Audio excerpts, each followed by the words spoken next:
Buenos días, jóvenes y señoritas del Colegio Matemático Lobachevsky. Quien les saluda, el profesor Antonio Alayo Luis, profesor de Historia, y vamos a empezar a desarrollar las culturas preincas.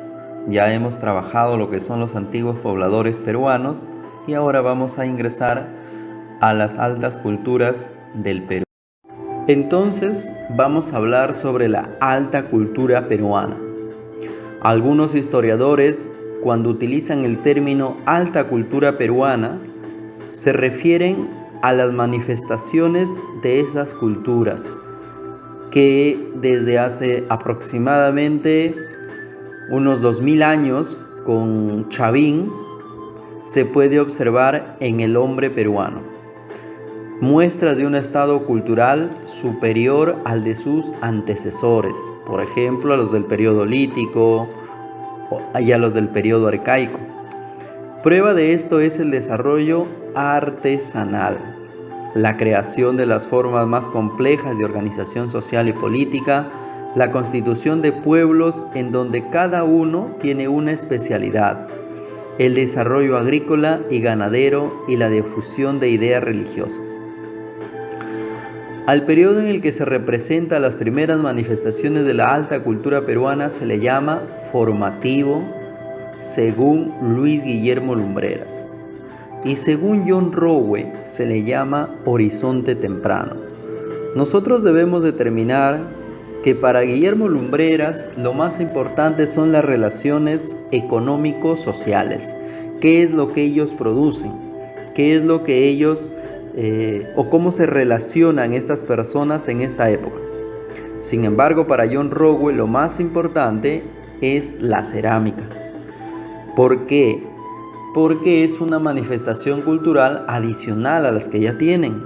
Es por eso que todo el periodo lítico y arcaico, donde encontramos al hombre de Pacaycasa, al hombre del río Chillón, al hombre de Toquepala, al hombre de la Oricocha y al hombre de Paiján en el periodo lítico, y luego está el hombre de Guitarrero, el hombre de Paracas, el hombre de Chilca, que son del periodo arcaico inferior, y luego encontramos a la tablada de Lurín, al hombre de Caral, al hombre de Cerro Paloma, al hombre de Cotox y al hombre de Huacaprieta, que se encuentran en el arcaico superior. Todos estos pobladores, todas estas manifestaciones culturales que nos van a dejar estos pueblos, no tienen cerámica. Por ahí encontramos los primeros indicios de cerámica en el hombre de Paiján. Recuerdan, el mate pirograbado. Entonces, John Rowe dice, todos estos pueblos que no tienen cerámica, vamos a ubicarlo como el precerámico. Lo que Lumbreras lo ubicó como lítico y arcaico. Donde en el periodo lítico el hombre es errante, es cazador, el hombre es pescador, es recolector, ¿sí? Entonces, y luego en el arcaico ya se vuelve sedentario, empezando con la horticultura para pasar ya a ser agricultor, a ser ganadero. Pero las grandes culturas peruanas o la alta cultura peruana, para Lumbreras se va a iniciar con el formativo y para John Rowe con el horizonte temprano. ¿Y qué culturas tenemos allí? Vamos a tener a Chavín y Paracas. Estas van a ser las dos grandes culturas, principalmente la cultura Chavín, que es, como les digo, hace aproximadamente unos 2000 años antes de Cristo, de antigüedad, y es con ella que se va a dar el origen de la cultura peruana. Quien ha tenido una extensa difusión por todo nuestro territorio nacional, prácticamente la cultura Chavín, por eso se considera Chavín como la primera cultura panperuana. Pan significa todo y peruana, pues obviamente por todo el Perú. Por eso nos van a preguntar seguramente cuál es la primera cultura panperuana, Chavín. Nosotros hemos ido aprendiendo, si se acuerdan, deberían acordarse porque ha sido nuestros temas anteriores y justamente de ello también han venido los exámenes, que cada hombre que ha existido tiene un descubridor, tiene un lugar donde se ha ubicado. Por ejemplo, si queremos mencionar, el hombre de Pacaycasa fue descubierto por Richard McNeish en Ayacucho. Tiene una antigüedad aproximada de 18.000 años antes de Cristo, y lo que hemos encontrado allí en las cuevas de Piquimachay han sido los restos líticos más antiguos del Perú. ¿Sí? Eso es respecto al hombre de Pacaycasa. Igual aquí, tienes que aprenderte el descubridor de la cultura chavín, el año en que fue descubierta. Debemos aprender dónde está ubicada la cultura chavín y luego debemos aprender todas sus manifestaciones culturales. Lo debemos aprender porque nos va a servir no solamente para ingresar a la universidad, no solamente para aprobar el examen del profe, sino principalmente para conocer nuestra cultura. En la actualidad existen varias teorías para explicar el origen de nuestra cultura peruana. Mientras unos investigadores, les decía, defienden la teoría autoctonista, que nuestra cultura es originaria del Perú, de nuestro país, hay otros que mencionan que la cultura es importada, que la cultura peruana es inmigracionista, que ha venido de otros lugares. Recuerden que a América el hombre ha venido de otros lugares. El hombre no es autóctono de América, ya lo hemos determinado. Alex Harlicka decía que el hombre cruzó por el estrecho de Bering y llegó a América. Y según los restos que tenemos, pues nos damos cuenta que el hombre de Dawson City, que se encuentra en Canadá, es mucho más antiguo, por ejemplo, que el hombre de Pacaycasa. No tiene 40.000 años antes de Cristo y el hombre de Pacaycasa tiene 18.000. Entonces eso nos permite demostrar que Alex Harlicka tenía razón, que el hombre americano ha venido de otros lugares y que primero se ubicó en Canadá y luego pobló toda América. Por eso decíamos que el poblamiento de América se da principalmente de norte a sur. Igual pasa en nuestro país. Entonces, algunos mencionan que la cultura peruana, que nuestras manifestaciones culturales que encontramos en estas culturas como Chavín, como Paracas y las que vamos a mencionar más adelante, no son propias de nuestro Perú, sino vienen de otros países. Y hay otros que sí defienden la teoría de que nuestra cultura peruana se ha originado en nuestro territorio. Entonces, para Luis Guillermo Lumbreras, formativo. Para John Rowe, horizonte temprano. Recuerda que para John Rowe el horizonte es el periodo cultural donde las manifestaciones culturales han ido por muchas más regiones y ha habido una homogeneidad. Quiere decir que todos esos pobladores que se encuentran tal vez, hablando actualmente, unos en La Libertad, otros en Arequipa, otros en Cusco, otros en Ayacucho, otros en Ancash, hablaban el mismo idioma, tenían las mismas clases sociales, ¿no? Eso se llama horizonte, hay una homogeneidad.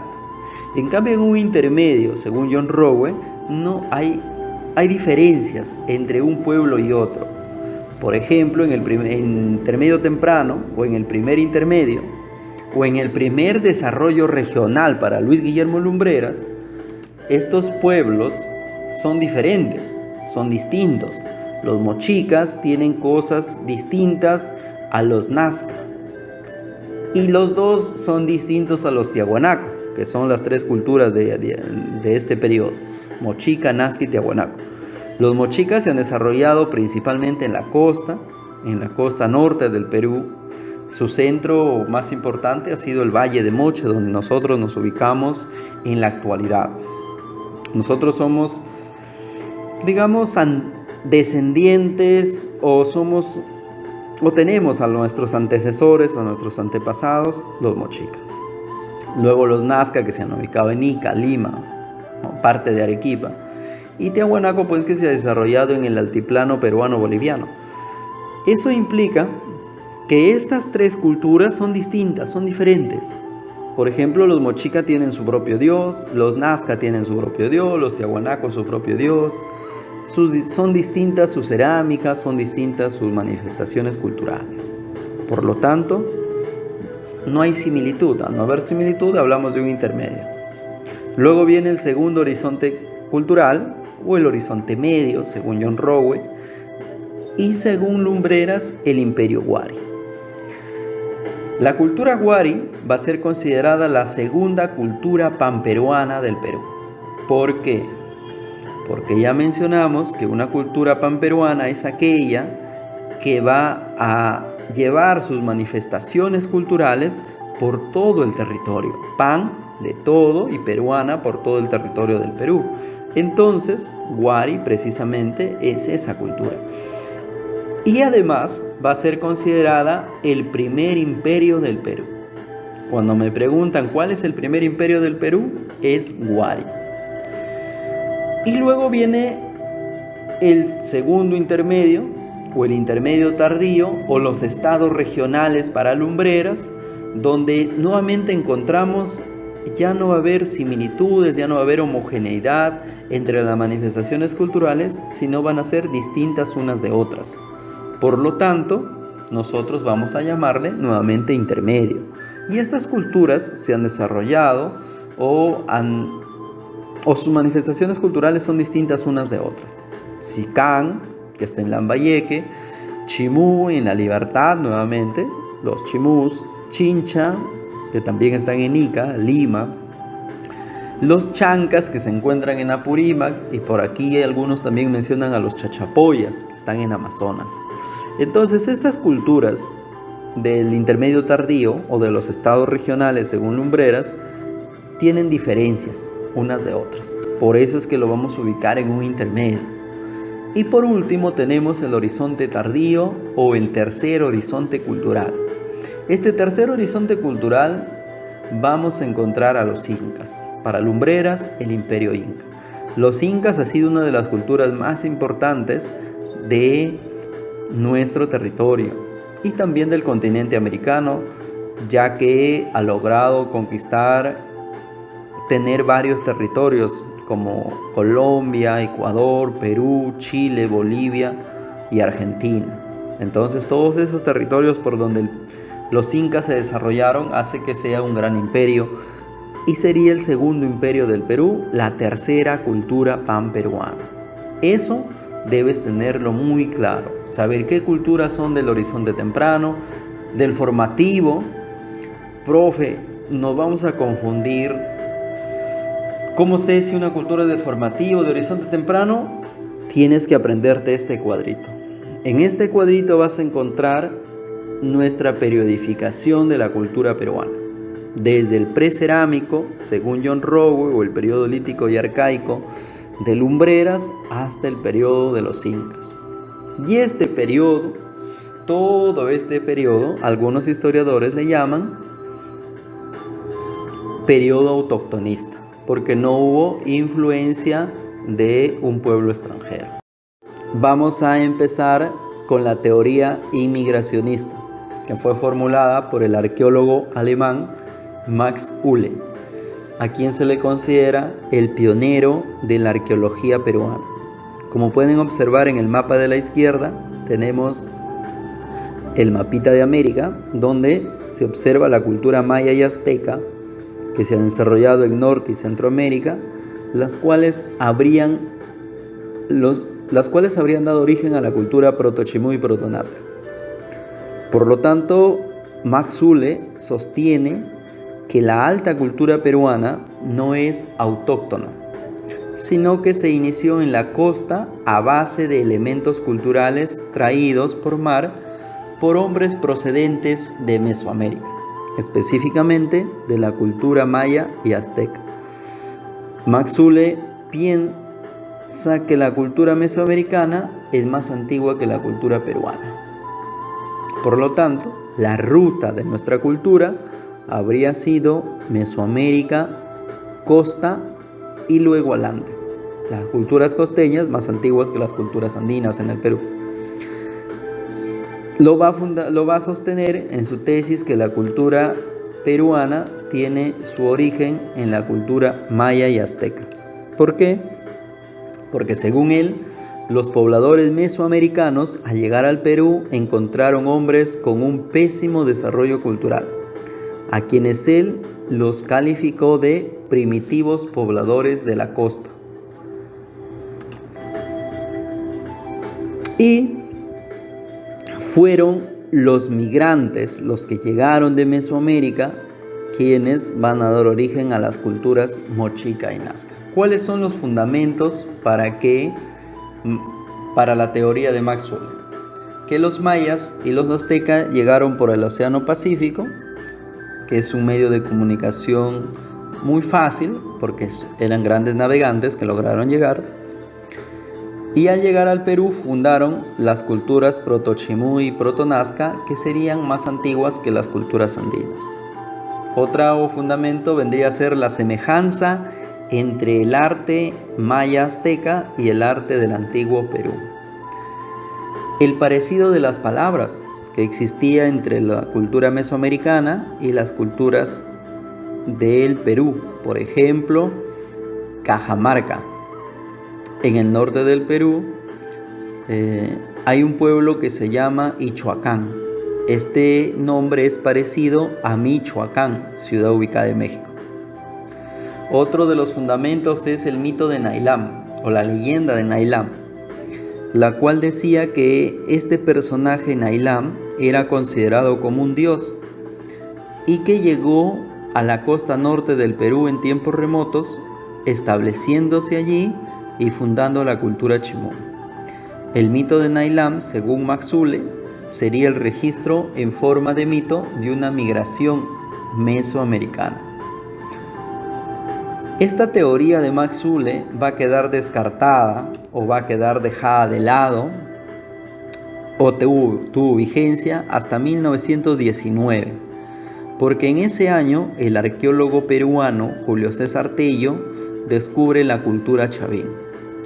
Al descubrir la cultura chavín en la parte andina, Tello demostró que la cultura mochica y la cultura nazca, o proto-chimú y proto-nazca, no tenían sus orígenes en Mesoamérica, sino en Chavín, y que Chavín es más antigua que estas dos culturas. Por lo tanto, la hipótesis de Maxwell de que las culturas costeñas eran más antiguas que las culturas andinas quedó completamente descartado.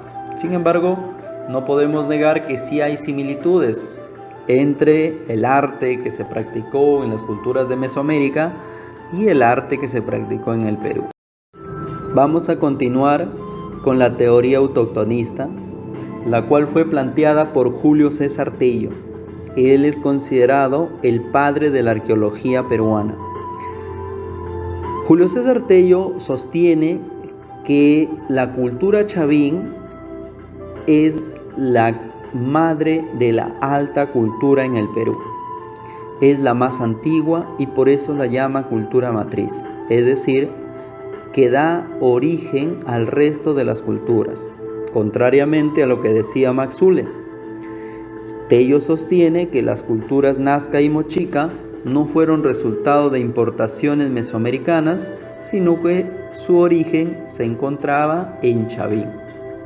Por lo tanto, como ustedes pueden observar en el mapa, la cultura chavín, que tuvo influencia de los arahuacs, de la tribu arahuac que se encontraba en la selva, ha sido la madre de todas las culturas en el Perú.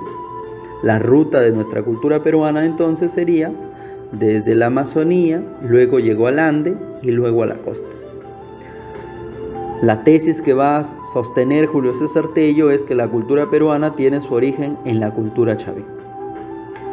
¿Qué fundamentos tiene Julio César Tello para decir o afirmar que los arahuacs son aquellos que van a establecerse en el Ande, en Ancash, y van a dar origen a Chavín, y que Chavín va a alcanzar sus manifestaciones culturales a las demás culturas en el Perú? Entre los fundamentos encontramos la existencia de plantas de origen selvático que se cultivan tanto en la costa como en el Ande. Tanto en la zona andina como en la zona costeña se cultivan estas plantas. Otra es la domesticación de algunos animales por los hombres del Ande, pero que después fueron conocidas y utilizadas por los hombres de la costa. Y muchos de ellos o de esos animales fueron representados en en sus distintos ritos religiosos o en su cerámica, en algunas de sus manifestaciones culturales, como por ejemplo Chavín, que tenía como dios principal al jaguar, y el jaguar es un animal de la selva, y Chavín se ubicó en el Ande, su capital está en Ancash. Entonces ese es un fundamento también. La influencia del arte andino en el arte de la costa sería otro de la influencia. Por su carácter autoctonista, por mencionar que la cultura tiene origen en nuestro propio país, esta teoría de Julio César Tello tuvo una gran acogida. Era importante para los peruanos creer que su cultura no venía de otro lado, sino que era autóctona.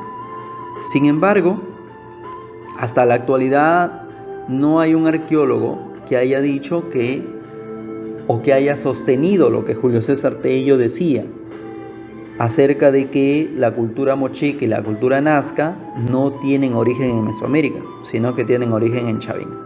Eso es tal vez por ahí que aún está quedando en el aire, que no se ha encontrado una corriente de arqueólogos que sostengan lo que él sostenía respecto a ese punto. Después, como ustedes se dan cuenta, Chavín ha sido más antigua o es más antigua que la cultura mochica y la cultura nazca. Por lo tanto, pues es la cultura más antigua de esta parte del Perú, y sería esta teoría la más aceptada hasta ahora.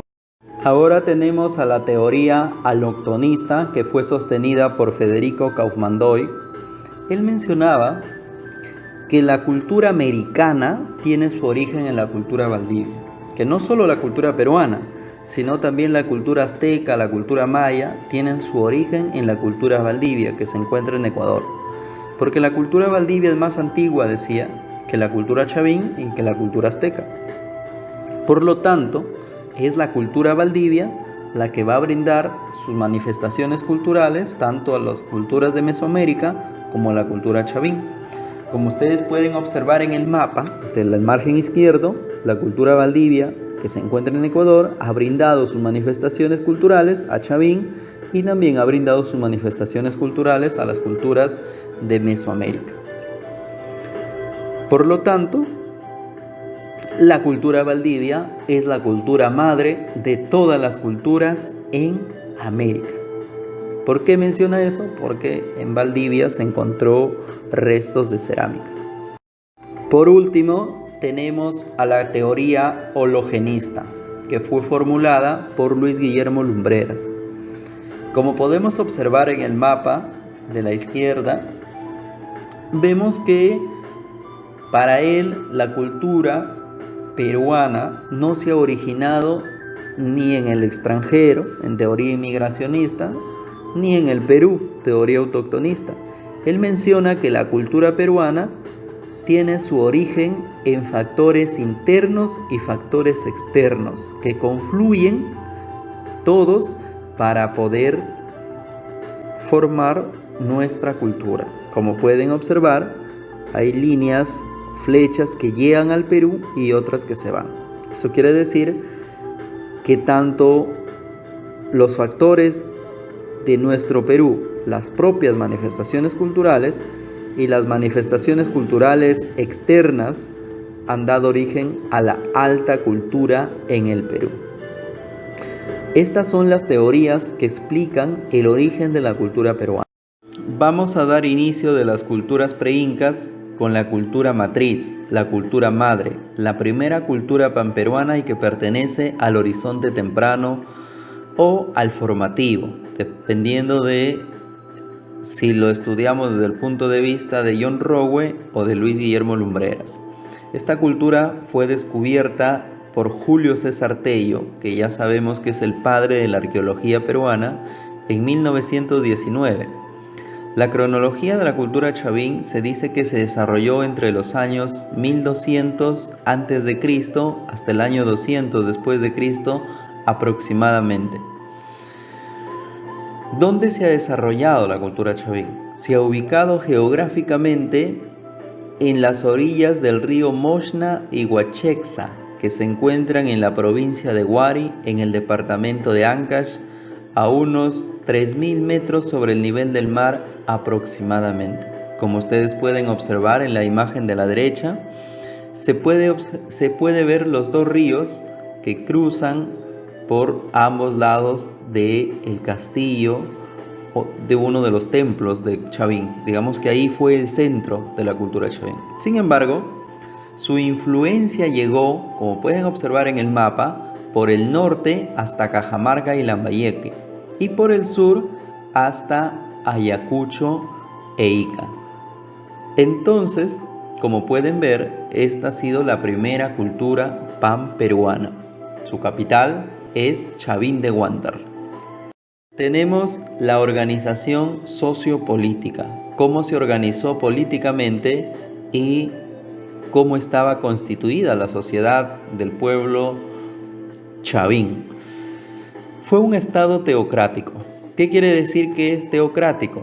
Que los sacerdotes van a ser quienes gobiernan, porque Teo significa Dios y Kratos gobierno.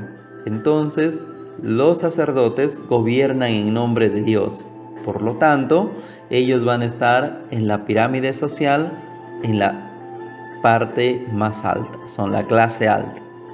Después de los sacerdotes encontramos a la nobleza, pero esta nobleza estaba constituida por los guerreros, la casta guerrera, quienes iban a brindar protección al pueblo de Chavín. Y por último se encuentra el pueblo, que vienen a ser los campesinos, que era la gran mayoría.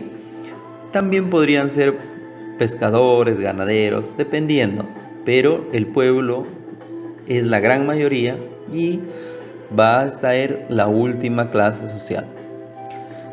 ¿Por qué decimos que es teocrático? Porque se basa en Dios. Por lo tanto, la religión que va a ostentar la cultura Chavín tiene que ver con una religión terrorífica. ¿Por qué terrorífica, profe?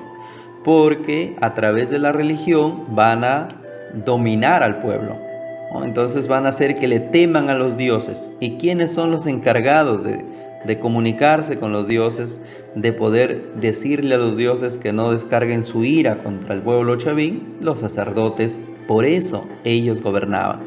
Por eso se dice que es terrorífica. También se puede decir que fue politeísta porque adoraron a varios dioses. Sin embargo, los dioses principales de Chavín son tres. O el dios principal es el dios jaguar, pero se habla de una trilogía religiosa en Chavín. Tres dioses importantes para ellos: el jaguar, la serpiente y el cóndor. Y como ustedes se dan cuenta, hay animales amazónicos y animales andinos. Por eso es que Julio César Tello mencionaba que la cultura peruana ha tenido su origen en la Amazonía con la tribu Arahuacs, que fueron los fundadores de la cultura Chavín. En la economía, ¿a qué se dedicaron los Chavín? Principalmente fueron agricultores. La actividad económica principal es la agricultura. Cultivaron el maíz, el frijol, el algodón, el pacay, la papa, la oca. También se dedicaron a la ganadería, principalmente de auquénidos, y a la textilería. Dentro de las manifestaciones culturales de la cultura Chavín tenemos a la arquitectura. Los Chavín construyeron grandiosos templos, adoratorios y fortalezas. Y para ello, por ejemplo, van a emplear el material de piedra, si es en la zona andina, y en la zona costeña emplearon el barro.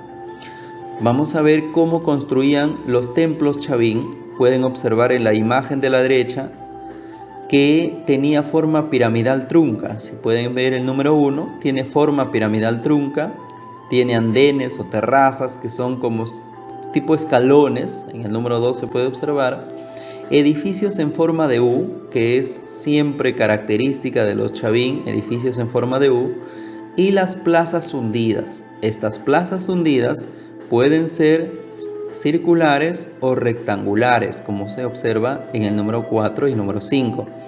Y también los Chavín construyen laberintos subterráneos. Como pueden observar debajo, hay un laberinto.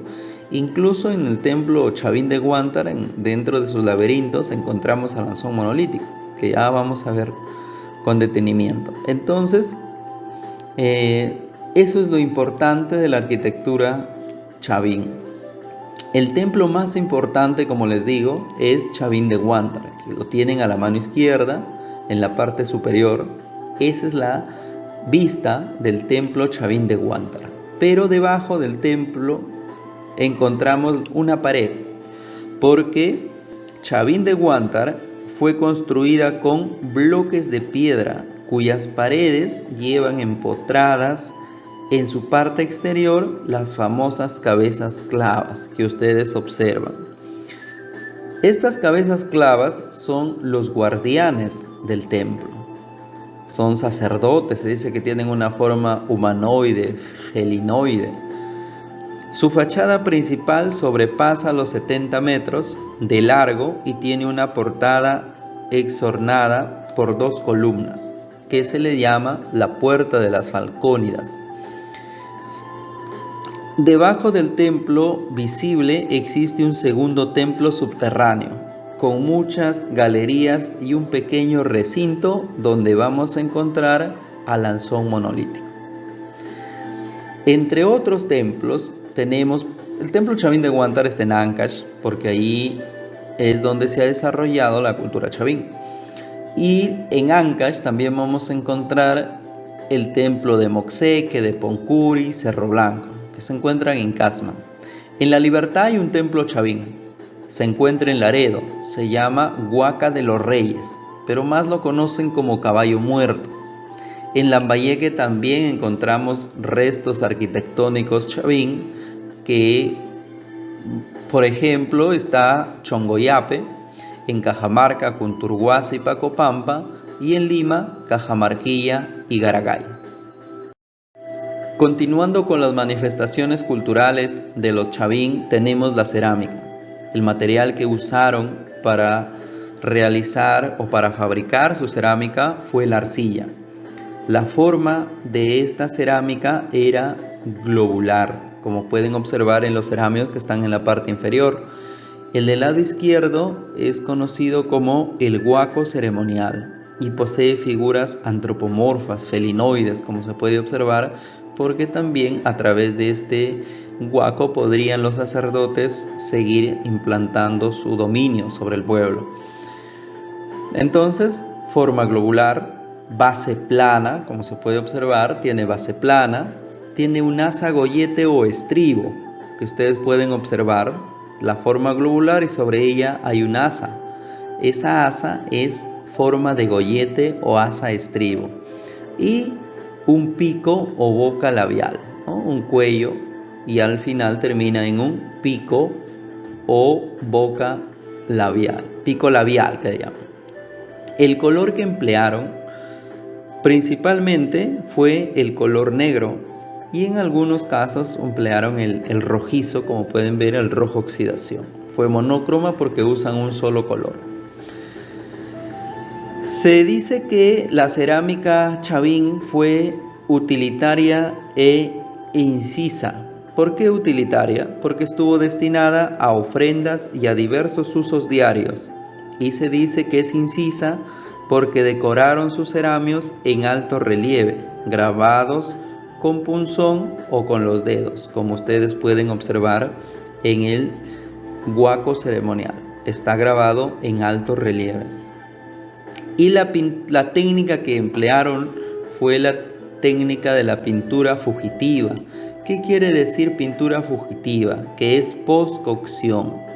Quiere decir que el ceramio primero era ingresado al horno para que la arcilla se quemara y luego pintaban el huaco. Por eso es que la pintura, por eso se encuentran algunos huacos de los chavín descoloridos, porque es pintura fugitiva, se pierde con el tiempo. Luego tenemos la escultura. Dentro de la escultura de los chavín se les considera a ellos como los escultores líticos más importantes o los mejores escultores líticos del mundo antiguo, porque esculpieron muy bien la piedra. El material que emplearon para ello es la piedra. Y dentro de las principales manifestaciones de escultura está el lanzón monolítico, que tiene 4 metros de altura, que fue encontrado en el templo Chavín de Huántar y que representa a un dios felino deformado, que vendría a ser el dios principal de los Chavín, que es el dios jaguar. También está la estela Raimondi, que mide 1,93 m y que representaría al dios de las varas o al dios de los báculos, también conocido como el dios Viracocha. Como pueden observar en la estela Raimondi, se ve un personaje que está sujetando en su mano derecha y en su mano izquierda algo así como 2 varas o báculos. Y también está el obelisco Tello, que mide 2,52 metros y representa al caimán, a la dualidad divina que tenían pues los Chavín. Esa dualidad divina tenía que ver con la representación de un dios femenino y un dios masculino. ¿Sí? También se representa serpientes, frutas, flores, semillas, todo eso podemos encontrar en el obelisco Tello. Y están las cabezas clavas, que vendrían a ser, como les mencionaba ya, guardianes del templo. También encontramos en el horizonte temprano o en el periodo formativo, según Lumbreras, horizonte temprano, según John Rowe, primero horizonte cultural, a la cultura Paracas. Recuerden que de este periodo son 2 culturas, Paracas, Chavín y Paracas. La cultura Paracas, su nombre Paracas, proviene del idioma Puquina, que era el idioma oficial de los Paracas, y significa lluvia de arena, porque la cultura Paracas se va a desarrollar pues en el desierto de Ica, donde estaban rodeados de arena. Su descubridor también es el padre de la arqueología peruana, Julio César Tello, y lo descubre en 1925. La cultura Paracas tiene una cronología de 700 años antes de Cristo hasta el año 200, también antes de Cristo. Como ya les mencioné, se ubicó en la península de Paracas, en el departamento de Ica. Y su influencia llegó, digamos, por el sur hasta Arequipa y por el norte llegó hasta Lima. Ahora tenemos la organización social, política, religiosa, económica de los Paracas. Y dentro de ello vamos a determinar que el Estado era teocrático militarista.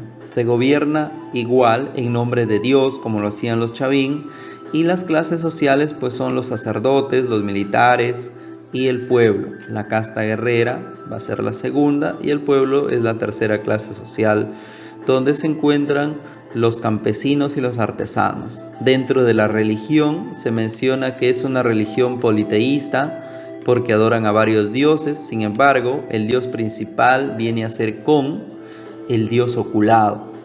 Con fue el creador de esta primera generación de hombres que poblaron la tierra, pero un día fue vencido por el dios Pachacamac, quien los convirtió en monos, en zorros, en lagartos, para luego crear una nueva generación de seres humanos. Por eso es que adoran tanto los Paracas, las culturas que vienen como Nazca, Mochicas, a seres, al dios zorro, al dios lagarto, producto de esta pequeña historia sobre el dios Con. Dentro de la economía, la principal actividad económica fue la agricultura y la pesca, porque vivían cerca del Océano Pacífico. En arquitectura, los Paracas no se desarrollaron de una manera extraordinaria, simplemente tuvieron sus centros ceremoniales, sus templos para adorar a sus dioses, que fueron lo que ellos construyeron.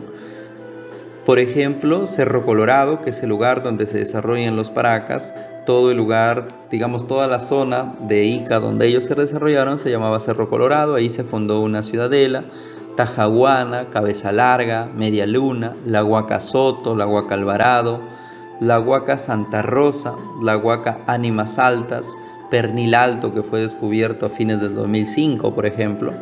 Son algunos de los templos de la arquitectura Paracas.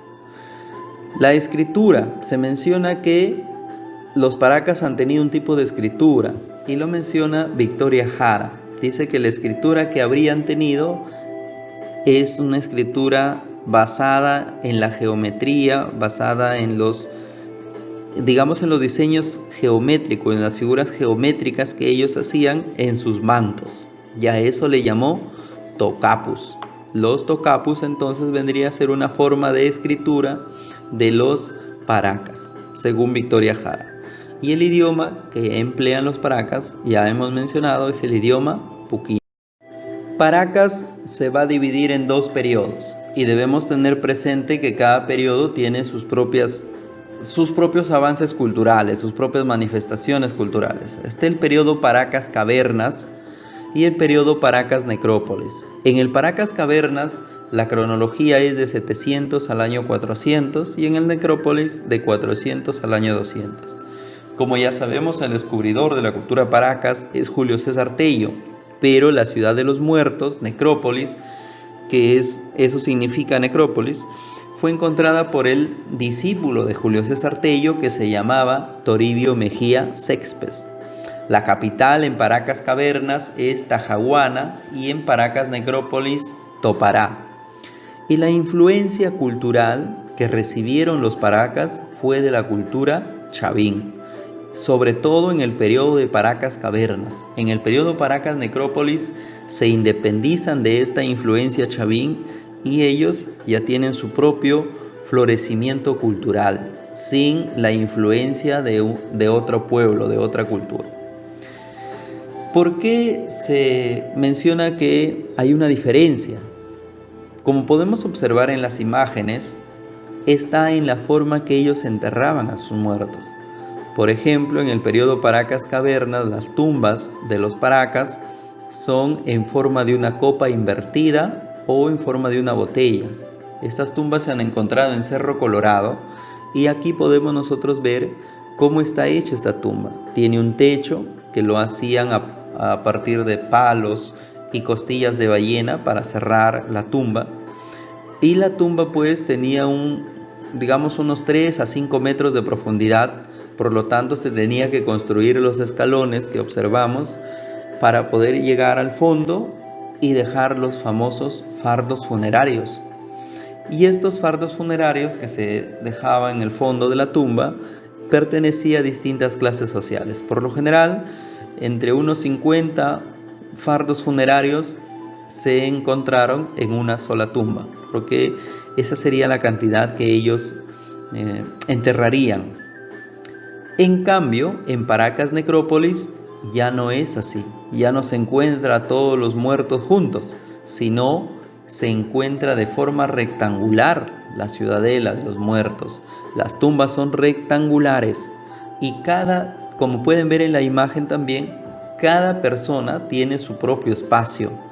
Cada momia, porque ellos momificaban, ya vamos a ver cómo se da el proceso de momificación, ellos momificaban a sus seres queridos y los enterraban de forma individual en pequeños rectángulos. Por eso es que hay una diferencia en la forma de enterrar a los muertos. Las tumbas que encontramos en Guairacayan son principalmente lo que nos vendría a decir que los entierros son completamente diferentes a los que se hacían en Paracas Cavernas. Continuando con las manifestaciones culturales de los Paracas, vamos a seguir diferenciando entre el Paracas Cavernas y el Paracas Necrópolis, recordando que en el Paracas Cavernas hay influencia de la cultura chavín y en Paracas Necrópolis ya no hay, son independientes. En la cerámica, por ejemplo, durante Paracas Cavernas, el color que va a emplear para hacer su cerámica es polícroma, o sea, usaron varios colores. Y la técnica fue la misma que en Chavín, la pintura fugitiva, que es postcocción. Primero cocemos o ingresamos el guaco al horno para que se queme y luego lo pintamos. ¿Y qué motivos usaron para pintar sus guacos los Paracas? Principalmente felinos, como se puede observar en la imagen. En cambio, en el Paracas Necrópolis ya no es polícroma la cerámica, sino es monócroma, un solo color, como pueden observar en el guaco del Paracas Necrópolis. Y la técnica también cambia, ya no es postcocción, sino precocción. ¿Qué quiere decir? Que primero se pinta el guaco y luego se ingresa al horno para que al momento de quemar la pintura se va, digamos, a pegar hacia la arcilla. Y el motivo que utilizaron fue naturalista. Decae la cerámica en Paracas Necrópolis. En Paracas Cavernas fue mucho mejor la cerámica. Sin embargo, en la textilería, durante el periodo Paracas Cavernas es un poco más rudimentaria. Y en Paracas Necrópolis la textilería es lo mejor que puede haber dado los Paracas al mundo.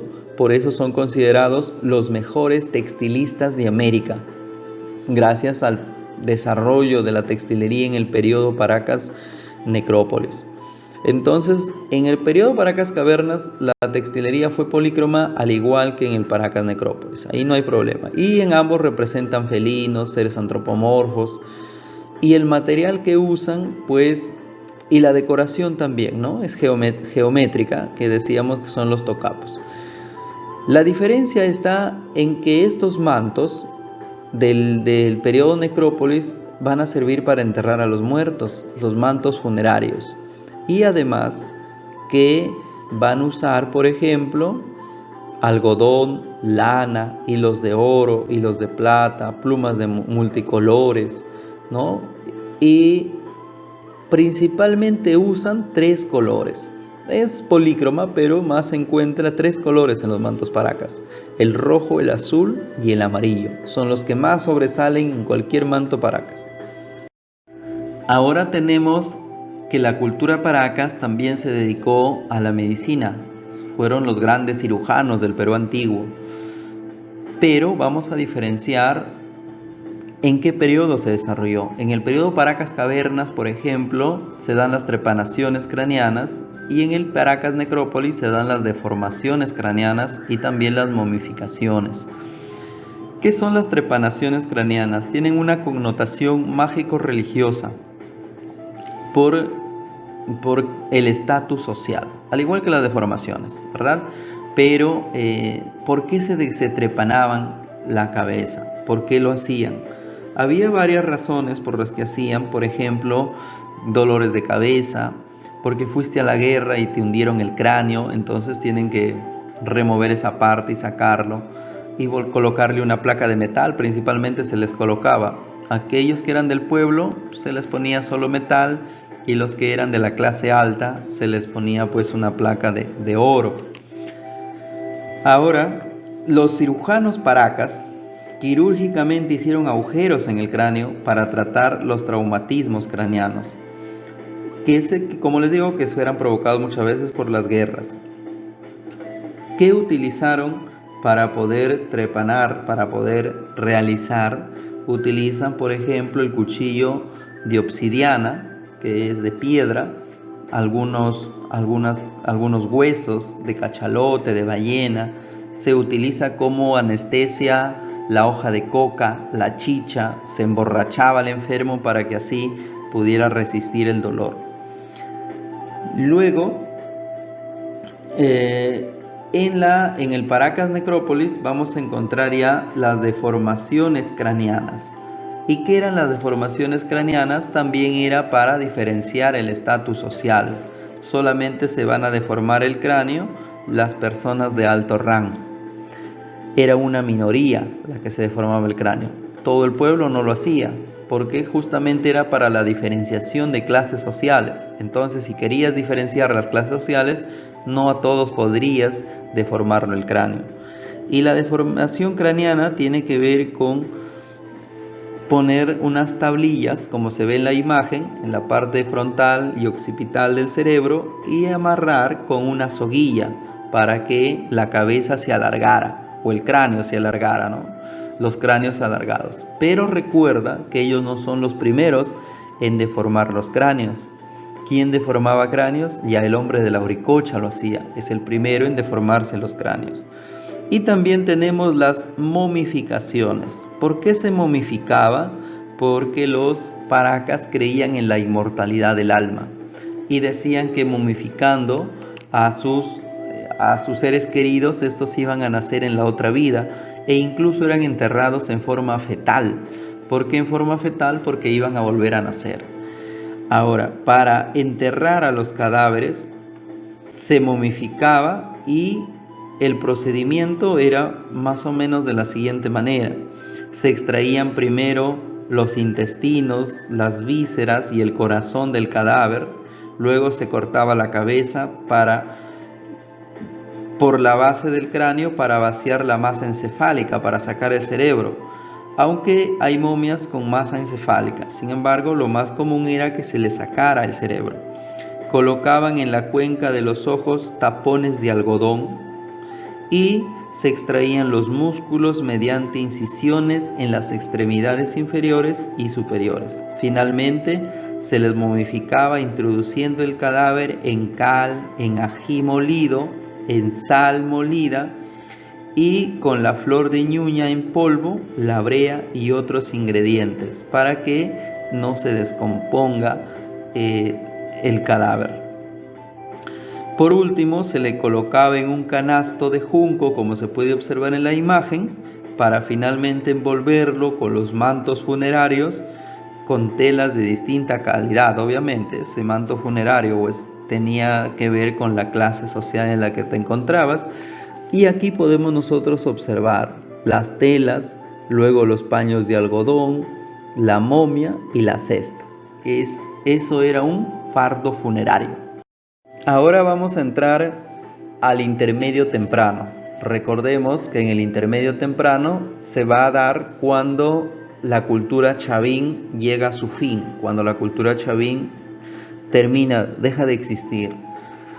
Por lo general, desde el año 200, recuerden, hasta el año 800 aproximadamente se da este primer intermedio temprano.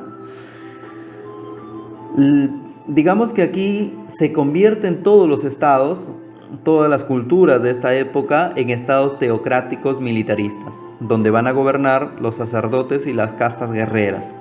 Es denominada también la etapa de los maestros artesanos. ¿Por qué se le llama de los maestros artesanos? Porque la escultura, la cerámica principalmente, lograron grandes avances. Aquí tenemos principalmente a tres culturas: Mochica, Nazca y Tiahuanaco. Pero como pueden observar en el mapa del Perú, que se encuentra a la mano derecha, aquí hay muchas culturas de este periodo. Todos se llaman desarrollos regionales, como ya lo mencioné. ¿Y por qué se llaman, profesor, desarrollos regionales? Pues porque cada uno de estos, digamos, de este periodo tenía sus propias costumbres, su propia forma de vivir, sus propias tradiciones, ¿sí? Cada uno lo hacía. Y también se le puede decir que se les llama intermedio porque se encuentra entre los dos grandes estados panandinos, Chavín y Huari, que viene en el segundo horizonte cultural. Por eso también le podemos llamar intermedio temprano, ¿sí? Y lo que vamos a ver aquí, todas las culturas de este periodo, no, solamente tres: Mochica, Nazca y Tiahuanaco. Pero aquí pueden observar ustedes, miren, por ejemplo, en Piura, se encontraba la cultura Vicus, en Cajamarca la cultura Cajamarca, en La Libertad la cultura Mochica, en Ancash la cultura Recuay, en Lima la cultura Lima, en Ica la cultura Nazca, Guaura, que es la cultura que se encontró en Ayacucho y Apurímac, los Huaru, que estaban en Cusco, los Pucará y los Tiahuanaco, que estaban en la región de Puno. También está en Palcamayo y Huancayo, que están en la región de Junín, y Higueras, que se encontraba en Huánuco. Nos pueden preguntar, es bueno saberlo dónde se han encontrado, pero no vienen muchas, o casi nunca preguntan sobre estas culturas. De las que sí nos van a preguntar siempre son de Mochica, Nazca y Tiahuanaco. Las demás debemos saber en qué departamento se encuentran, más no sobre sus manifestaciones culturales. Y vamos a iniciar este intermedio temprano con la cultura mochica, que fue descubierta por Max Uhle en 1899.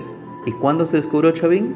En 1919. Por eso es que Max Uhle decía pues que el origen de la cultura peruana no está en el Perú, porque él descubrió Mochica, y Mochica tenía pues completamente distintas sus manifestaciones culturales a los Chavín. Y cuando Julio César Tello descubre Chavín, ese fue el primer estado teocrático, la primera civilización, la primera cultura. Pero cuando Ruth Shadi descubre Caral, Caral pasa a ser la primera civilización, el primer estado teocrático. Entonces, conforme vayan habiendo los distintos descubrimientos, encontramos nuevos datos para reconstruir nuestra historia. Max Zule descubre la cultura mochica entonces, y la cronología de esta cultura es aproximadamente entre el año 100 y el año 700 después de Cristo. La capital son 3 lugares principalmente: Moche, Pampa Grande y Galindo, y se va a ubicar la cultura moche en el valle de estos lugares. En el valle de Moche principalmente la mayor cantidad, o porque la capital se encontraba en el valle de Moche, en La Libertad. Y la influencia de los mochicas, como pueden observar en el mapa, por el norte llegaron hasta Piura y por el sur llegaron hasta el río Guarmey, que está en Ancash. La lengua que tuvieron los mochica, o el idioma, fue el muchic. Sin embargo, se dice que de los mochica hay una síntesis cultural. Es como que 3 culturas se han unido para formar una sola cultura. ¿Y cuál es esa síntesis cultural? De los moches vienen a ser la cultura vicus, que ya hemos visto, donde se encontraba la cultura salinar y la cultura virú o gallinazo. Como ya hemos mencionado, en esta época todos los estados van a ser teocráticos militaristas, organización política teocrático-militarista. Y la organización social, como ya estamos viendo, todas estas culturas han sido clasistas, porque existen clases sociales. ¿Quién es el jefe de los mochica? Se le llama el Siequich. El Siequich sería el rey mochica, sería el señor del valle de Moche, el señor del valle, ¿no? El señor de Zipán, por ejemplo, que fue encontrado en Lambayeque, en la Huaca Rajada, sería un Siequich, ¿no? Es un gobernante moche, el Siequich, la máxima autoridad del pueblo moche, Siequich. Ellos son pues la nobleza. Luego está el Alaec, que vienen a ser los guerreros, la clase guerrera y toda la familia del Siequich. Luego están los Pillac, que son los sacerdotes, quienes se encargan de llevar culto, de también adorar a los dioses. Y por último se encuentra el pueblo, que vienen a ser los agricultores, los artesanos, los metalurgios. Todo el pueblo viene en la última clase social. La religión de los moches tiene que ver también, igual como las anteriores, que es politeísta. Y el dios principal viene a ser Ayapaec, conocido como el dios decapitador, el dios degollador, que ustedes pueden observarlo en la parte inferior, que es una pintura de la Huaca de la Luna. La Huaca de la Luna fue el centro religioso de los moches.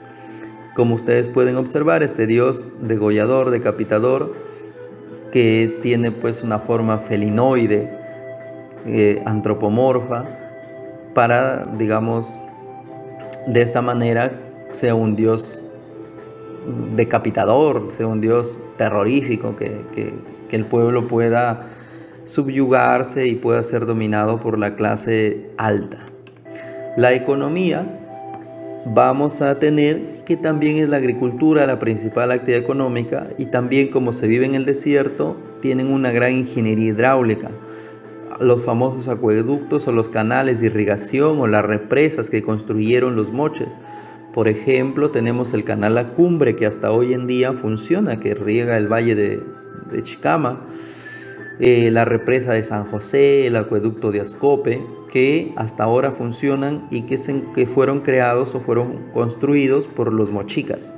También la pesca, recuerden que utilizan los famosos caballitos de totora, que también hasta ahora se usan, incluso sirven de turismo en Huanchaco. Entonces hasta ahora se usa para la pesca el caballito de totora. Y el comercio que hicieron, se menciona que en algún momento los mochicas pues han logrado comercializar con los pueblos del Ecuador por el norte, y por el sur pues con los pueblos de los Nazca. La escritura, se menciona que los mochicas habrían tenido un tipo de escritura. La escritura sería payariforme, que sería en forma de payares. Quien mencionó que habría una escritura para los moche fue Rafael Arcoile. Él dijo que los moche tuvieron una escritura de tipo payariforme. Luego tenemos la arquitectura de los mochicas. Dentro de la arquitectura también la forma que tienen sus templos son piramidal trunca, con plataforma superpuesta, tienen rampas. Si alguna vez han ido a la Huaca de la Luna, hay rampas por donde uno puede caminar y hay una plataforma sobre otra plataforma. Se construía una pirámide, se sellaba y se construía otra encima. El material empleado viene a ser, por ejemplo, el adobe y el barro. En la Huaca del Sol, en la Huaca de la Luna, ustedes saben que se hacía adobes por familias para construir tremendos templos y pues cada familia pagaba algo como un tributo, llegaban sus adobes de tal familia para pagar. También emplearon los murales, pintaron o digamos nosotros hoy en día tarrajeamos las paredes, pero ellos lo pintaron, murales. Como pueden observar en la imagen de la Huaca de la Luna, ese es un mural de esta huaca donde ellos utilizaron pues el muralismo polícromo, porque usaron varios colores. Ahora, dentro de los templos más importantes que tenemos, en La Libertad se encuentra la Huaca del Sol, que es donde se le rinde culto al dios Ayapaec, la Huaca de la Luna, donde se le rinde culto a los muertos, la Huaca del Brujo, la Huaca Blanca, donde se hacían los sacrificios humanos, la Huaca de San José de Moro, donde fue encontrada una sacerdotisa, y la Huaca de Cao Viejo, o también la Huaca del Brujo, como le llaman, donde se encontró a la señora de Cao, a la dama de Cao. Y en Lambayeque, que está la Huaca Rajada, donde fue encontrado el señor de Zipán. Las ciudades más importantes, o digamos fortalezas, templos, también está Pacatnamú, Moche, Huancaco, Galindo, Pampa Grande y Pañamarca. Debemos saber, por ejemplo, que la Huaca del Sol tiene aproximadamente 50 metros de altura, tal vez lo conoces, consta de 5 plataformas y se encuentra cerca a nosotros, en Moche. Uno de los principales hallazgos de la cultura mochica es el señor de Zipán, que fue encontrado en Lambayeque, en la Huaca Rajada, en 1987 por el arqueólogo Walter Alba. Como pueden observar en la imagen, en la parte izquierda se observa la tumba, como fue encontrada la tumba del señor de Zipán. Debajo de esta tumba se encontraron 2 tumbas más, la de un sacerdote y la del señor de Zipán, que le pusieron el señor de Zipán viejo. Y este es el señor de Zipán, donde se encontró alrededor de 600 objetos aproximadamente, y entre ellos lo más importante que se encontró pues una máscara de oro, se encontraron las orejeras que eran de oro y turquesa, las pecheras, un collar de maní que tenía 20 manís, si podríamos decirlo, de los cuales 10 son de oro y 10 son de plata, lo que ya se podía determinar que los mochica también hablaban de una dualidad divina. La plata representaría la luna y el oro representaría al sol, ¿sí? Entonces, ¿qué más se encontró en esta tumba? Como ustedes pueden ver, el del centro, el que está de color rojo, en un cajón de madera, vendría a ser el señor de Zipán. Se encontraron 3 mujeres junto a él. Se dice que la que está sobre la cabeza sería la esposa primaria o la esposa nada más, y las que se encuentran a sus pies serían pues las concubinas, sus esposas secundarias. También se encuentra un niño al costado, donde este sería su hijo, que tendría que haber ido con el señor de Zipán. También encontramos al sacerdote, que se encuentra sobre del señor de Zipán, pueden verlo al margen derecho, está el sacerdote, y hay un vigía, un vigilante, un soldado, que va a proteger al señor de Zipán, que está, digamos, cuidando. Lo importante de este vigía es que no tiene pies, se le cortaron los pies. ¿Por qué se le cortan los pies? porque es probable que él se vaya y tenía que quedarse a cuidar a su amo. Por eso es que se le corta los pies. También se encontraron 2 llamas, un perro, que ya sabemos que se entierra a los grandes señores con todas sus pertenencias. El señor de Zipán, pues que habría vivido aproximadamente unos 30 años y medía pues 1,67 m, no era muy alto. A la mano derecha ustedes pueden ver el señor de Zipán con todo su atuendo, con todo su ajuar completamente de oro. Todas estos descubrimientos, todos estos hallazgos, digamos, de cosas del señor de Zipán se encuentran hoy en día en el Museo Tumbas Reales de la ciudad de Zipán, que está en Lambayeque. También tenemos como manifestaciones culturales de los moches la cerámica. Son considerados los mochicas los mejores ceramistas escultóricos del Perú porque tuvieron los famosos huacos retratos. Como pueden observar, a la mano derecha se encuentra un huaco retrato. Tuvieron 2 tipos de cerámica, por eso escultórica y pictórica. La escultórica principalmente con los huacos retratos y la pictórica la que vemos en la parte inferior, que era de arcilla, que tenía forma globular, un asa estribo, un solo pico y base plana. Cuando hablamos de asa estribo te hace acordar a algo, seguramente, a la cultura chavín. Es probable que haya llegado alguna influencia chavín en los ceramios de los mochica, pero en lo que más destacaron los mochica fueron en los huacos retratos. Por eso se les conoce como los mejores ceramistas escultóricos del Perú. El color que emplearon por lo general fue el rojo y el crema, como puedes observar. Por eso se dice que fue una cerámica bícroma. Y hasta antes del señor de Zipán se creía que ellos no habían conocido la metalurgia, la orfebrería, que no eran grandes orfebres, porque nunca conocieron los metales. Sin embargo, cuando se encuentra el señor de Zipán y encontramos pues las máscaras de oro, encontramos las orejeras, las pecheras, los collares del señor Zipán, se determina que ellos también conocieron la metalurgia, trabajaron el oro, la plata, el bronce y la tumbaga, que es la aleación de cobre con estaño. Y confeccionaron máscaras funerarias, orejeras, pecheras, brazaletes, collares, ¿no? Etcétera. La técnica que utilizaron es el laminado y el fundido. Fundían el oro, fundían los metales y luego laminaban.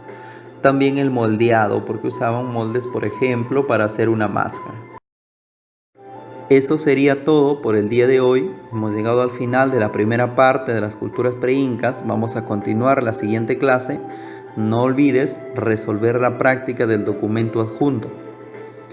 Eso sería todo por el día de hoy. Muchas gracias.